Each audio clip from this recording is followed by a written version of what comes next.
ជំរាបសួរបងប្អូនខ្មែរទាំងអស់គ្នានៅក្នុងពេលវេលាថ្ងៃនេះ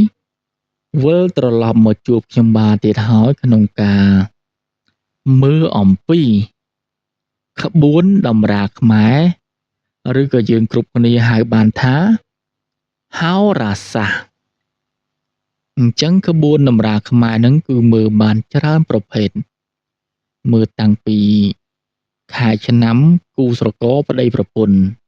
សម្រាប់បងប្អូនដែលគាត់ត្រូវការមើលអំពីខែឆ្នាំសម្រាប់ឲ្យកូនទាំងអស់គ្នាបងប្អូនអាចចូលក្នុង channel របស់ខ្ញុំបានទោះតែការមើលខែឆ្នាំហ្នឹងគឺខ្ញុំមើលគ្រប់ខែឆ្នាំចង់បានឆ្នាំណាជាមួយនឹងឆ្នាំណាក៏ខ្ញុំមើលដែរអញ្ចឹងក្បួនតម្រាខ្មែរគឺមើលច្រើនគឺមើលតាំងពីជោគជតារាសីមើលតាំងពីខ្សែបាតដៃមើលតាំងពីថ្ងៃកើតខែកើតអាហ្នឹងក៏ខ្ញុំមើលរួចដែរហើយអញ្ចឹងមកបងប្អូនត្រូវការមើលអំពីថ្ងៃកើតនិងខែកើតបងប្អូនអាចអស់រកវីដេអូពីមុនដែរគឺខ្ញុំទៅមើលមករយៈពេលបានចូលចំមួយខែបងប្អូនណាគឺចិត្តមួយខែហើយអញ្ចឹងបើបងប្អូនចង់មើលអំពីថ្ងៃកើតនិងខែកើតគឺបងប្អូនអាចចូលក្នុង channel របស់ខ្ញុំហើយអស់រកវីដេអូពីមុនមកហ្នឹងគឺខ្ញុំមើលបងប្អូនចង់កើតថ្ងៃណាខែណាក៏ខ្ញុំមើលដែរអញ្ចឹងនៅក្នុងវីដេអូហ្នឹងគឺខ្ញុំនឹងមើលអំពីលក្ខណៈប្រជ្រុយរបស់មនុស្សគ្រប់គ្នាអញ្ចឹងបងប្អូនទាំងអស់គ្នាប្រហែលជាឆ្ងល់ថាតើប្រជ្រុយហ្នឹងដែលយើងមើលហ្នឹងគឺអាចដឹងអ្វីខ្លះនិងប្រជ្រុយហ្នឹងមានមូលហេតុអ្វីអញ្ចឹងប្រជ្រុយគឺជាសញ្ញាមួយដែលបង្ហាញឲ្យដឹងថាមនុស្សហ្នឹងនិស្ស័យទៅមុខទៅនឹងជួបរឿងអ្វីនឹងអត្តចរិតរបៀបម៉េចអញ្ចឹងប្រជ្រុយគឺយើងអាចមើលដឹងអំពីអត្តចរិតរបស់មនុស្សគ្រប់គ្នាបានព្រោះថាប្រជ្រុយហ្នឹងគឺជាសញ្ញាដៅដែលគេបន្សល់មកទុកសម្រាប់ឲ្យយើងមើលថាមនុស្សហ្នឹងទៅថ្ងៃអនាគតនឹងជួបរឿងអ្វីនិងចរិតរបស់គាត់ហ្នឹងគឺល្អឬក៏អាក្រក់អញ្ចឹងប្រជ្រុយហ្នឹងគឺសំខាន់មួយផ្នែកដែរសម្រាប់រាងកាយឬក៏ផ្ទៃមុខរបស់យើងអញ្ចឹងបើយើងចង់ដឹងអំពីលក្ខណៈប្រជ្រុយបងប្អូនអាចតាមដានក្នុង channel របស់ខ្ញុំ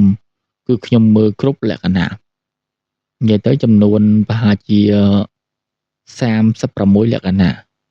ឥឡូវនេះគឺខ្ញុំមើលបានបាជាចូលប្រហែលលក្ខណៈហើយគឺចូល5ឬក៏4នេះខ្ញុំមិនសូវច្បាស់ដែរតែនឹងថាការមើលលក្ខណៈប្រជ្រុយហ្នឹងគឺវាសំខាន់ណាស់បងប្អូនចង់ប្រាប់បងទៅសំខាន់មែនទែនអញ្ចឹងការមើលលក្ខណៈប្រជ្រុយហ្នឹងគឺខ្ញុំមើលឆ្លាស់បងប្អូនណាគឺខ្ញុំមើលបុរសហើយមើលស្ត្រីហើយមើលបុរសអញ្ចឹងយើងកុំឲ្យខាតពេលវេលាយូរព្រោះបងប្អូនទាំងអស់គ្នាបើចិនតឹងរងចាំថាឲ្យខ្ញុំនឹងនិយាយរឿងប្រជ្រុយឲ្យសូត្រស្រូតកុំរៀបរាប់បោក្បាច់វែងឆ្ងាយគឺអ្នកខ្លះក៏ធុញដែរបងប្អូនយើងនិយាយដដែលហ្នឹងគេនឹងធុញការពិតខ្ញុំមិនចង់និយាយដដែលទេបងប្អូនតែខ្ញុំចង់បញ្យល់បងប្អូនឲ្យយល់ថាមើលអ្វីមួយហ្នឹងគឺមិនមែនវាអត់ប្រយោជន៍ទេបងប្អូនសិតតែមានប្រយោជន៍សម្រាប់យើងគ្រប់គ្នាបើយើងដឹងទៅយើងស្រួលការពារយើងស្រួលប្រុងប្រយ័ត្នអញ្ចឹងយើងចាប់ផ្ដើមមើលអំពីលក្ខណៈប្រជ្រុយទាំងអស់គ្នាបងណាអញ្ចឹងនៅវីដេអូហ្នឹងគឺយើងមកមើលអំពីលក្ខណៈប្រជ្រុយរបស់ស្ត្រីម្ដងព្រោះថានៅវីដេអូមុនគឺខ្ញុំមើលអំពីលក្ខណៈប្រជ្រុយរបស់បុរសអញ្ចឹងនៅវីដេអូហ្នឹងខ្ញុំនឹងរៀបរាប់អំពីលក្ខណៈប្រជ្រុយរបស់ស្ត្រីអញ្ចឹងបងស្ត្រីឬក៏អ្នកណាផ្សេងដែលគាត់ជាមនុស្សស្រីយើងត្រៀមស្ដាប់ខ្ញុំនឹងមើលប្រាប់អ្នកទាំងអស់គ្នាអញ្ចឹងត្រៀមបងត្រៀមខ្ញុំរៀបរាប់ឥឡូវហើយតាំងយមោះដោយព្រមបានភ្លៀងច្រើនតាំងយមោះតិចត្រៀមបងស្ត្រីណាដែលមាន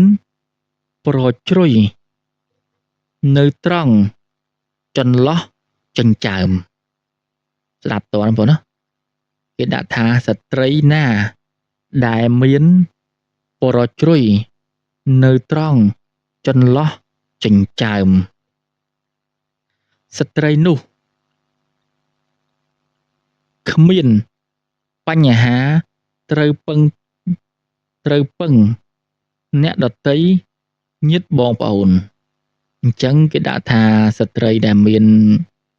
ប្រជ្រុយនៅត្រង់ចន្លោះចិញ្ចើមហ្នឹងស្ត្រីនោះគ្មានបញ្ហាពឹងអ្នកដតីញាតិបងប្អូនគឺនិយាយទៅអត់សូវពឹងបងប្អូនទេគេចង់ប្រាប់អញ្ចឹងណាគ្មានគេ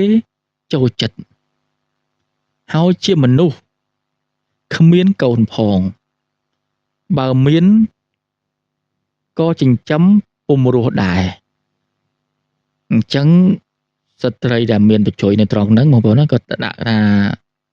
គឺជាមនុស្សដែលគ្មានគេចូលចិត្តហើយជាមនុស្សគ្មានកូនបើមានក៏ចិញ្ចឹមពុំរស់ដែរអញ្ចឹងស្ត្រីហ្នឹងគឺបានជាគាត់មិនសូវល្អប្រហែលទេในតាមគម្ពីរណាមិនមែនខ្ញុំចេះតែបន្ថែមបន្ថយរៀបរាប់តាមការនឹកឃើញអត់ទេនេះជាក្បួនតម្រាខ្មែរដែលគាត់ចងក្រងទុកឲ្យយើងមើលបានដឹងមកបានយល់តែមិនមែនថាវាទាំងអស់សិតតែត្រូវរឿងបងប្អូនវាចំណុចខ្លះក៏វាមិនច្បាស់លាស់ដែរអញ្ចឹងបងប្អូនកុំប្រកែកប្រកាន់អានេះជាក្បួនតម្រាខ្មែរយើងទេមិនមែនខ្ញុំចេះតែសរសេរចេះតែអានប្រាប់បងប្អូនថាត្រូវមានបញ្ហាចេះត្រូវមានបញ្ហាចោះទេនេះជា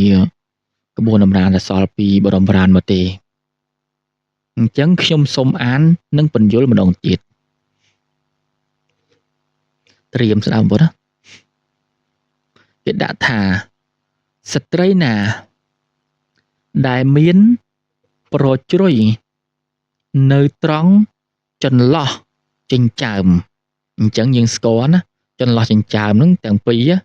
គឺចន្លោះចិញ្ចើមដែលយើងជ្រួញទៅគឺកន្លែងហ្នឹងចន្លោះចិញ្ចើមស្ត្រីនោះគ្មានបញ្ហាត្រូវពឹងអ្នកដតីញាតិបងប្អូនគ្មានគេចូលចិត្តហើយជាមនុស្សគ្មានកូនផងបើមានក៏ចិញ្ចឹមពុំរស់ដែរអាហ្នឹងបើយើងមានកូនក៏ចិញ្ចឹមពុំរស់ដែរអញ្ចឹងប្រជ្រុយនៅចន្លោះចិញ្ចើមហ្នឹងគឺលក្ខណៈតែបង្ហាញថាយើងហ្នឹងគឺមិនសូវល្អប្រហែលទេតែមិនមែនថាមនុស្សគ្រប់គ្នាសិតតែអញ្ចឹងបងគេដាក់មួយចំនួនអានេះបើជាចាស់ពីដើមគាត់ធ្លាប់ដឹងណាគាត់ធ្លាប់ឃើញអញ្ចឹងគាត់ក៏បានសរសេរទុកប្រម៉ូទទុកដើម្បីរៀបរាប់ឲ្យយើងដឹងអញ្ចឹងការមើលហ្នឹងមិនមែនខ្ញុំមើលតាមចិត្តខ្ញុំទេអត់បងប្អូននេះជាកម្ពីគេសរសេរអញ្ចឹងខ្ញុំរៀបរាប់តាមកម្ពីក្បួនតម្រាខ្មែរទេមិនមែនខ្ញុំចិត្តថាចេញចុះតាមចិត្តនឹកឃើញទេណាអញ្ចឹងការមើលអំពីលក្ខណៈប្រជ្រុយរបស់នារីនៅត្រង់ចន្លោះចិញ្ចើមហ្នឹងគឺមានតែប៉ុណ្្នឹងបងប្អូនអញ្ចឹងខ្ញុំក៏អត់មាននិយាយវែងឆ្ងាយតទៀតដែរតែខ្ញុំសូមអភ័យទោសបើខ្ញុំមើលទៅវាខុសឆ្គងឬក៏អានទៅវាតែដេកដប់ខ្វះខាតចន្លោះណាមួយសូមបងប្អូនសូមអភ័យទោសផងព្រោះថាការមើលអំពីប្រជ្រុយលក្ខណៈហ្នឹងគឺមិនមែនខ្ញុំព្រៀងទុកទេគឺខ្ញុំទំនេរពេលយប់ឬក៏ពេលថ្ងៃណាមួយខ្ញុំឆ្លៀតអាននិងមើលជូនបងប្អូនទាំងអស់គ្នាទេមិនមែនខ្ញុំអានឲ្យសូត្រស្ទាត់ហើយបានយកមកអានអត់ទេគឺខ្ញុំទំនេរទៅខ្ញុំក៏បើកមើលទៅដើម្បីមើលបង្ហាញអ្នកទាំងអស់គ្នាទេអញ្ចឹងនេះជារដូវភ្ជុំបិណ្ឌអញ្ចឹងបងប្អូនត្រៀមទៅវត្តទៅវាដើម្បីយកបាយសម្លនិងនំនែកយកទៅឧទ្ទិសកុសលជូនដូនតារបស់យើងគ្រប់គ្នាព្រោះថារដូវនេះជារដូវគេបើកទ្វារនរកនិងប្រែតអសុរកាយណាគេនឹងមកលេងញាតិកាទាំង7សដានឬទៅច្រើនជាងនឹងដែលយើងមើលមិនឃើញអញ្ចឹងបងប្អូនទាំងអស់គ្នាត្រូវពេលយប់ពេលស្ងាត់ដូចថាពេលបើប្រឡប់គេរដូវហ្នឹងគឺគេមិនឲ្យយើងចេញដើរពេលជាបងប្អូនព្រោះថាសបោប្រែតអសុរកាយឬក៏មនុស្សអមនុស្សផ្សេងៗដែលគេដើររបាយបិណ្ឌឬក៏មករញាតិការបស់គេជួនកាលទៅគេមកក៏ល្អជួនកាលគេមកក៏អាក្រក់អញ្ចឹងមកយើងដើរពេលប្រឡប់ហ្នឹងគឺ មិនមានការប្រុងប្រយ័ត្នទេនឹងមានគ្រោះថ្នាក់ទៅជាហេតុផ្សេងៗអញ្ចឹងខ្ញុំក៏មានអីនិយាយតទៀតប៉ុណ្ណោះខ្ញុំក៏សូមអរគុណនិងសូមជម្រាបលាជួបអាសន្នល្អគ្រប់គ្នា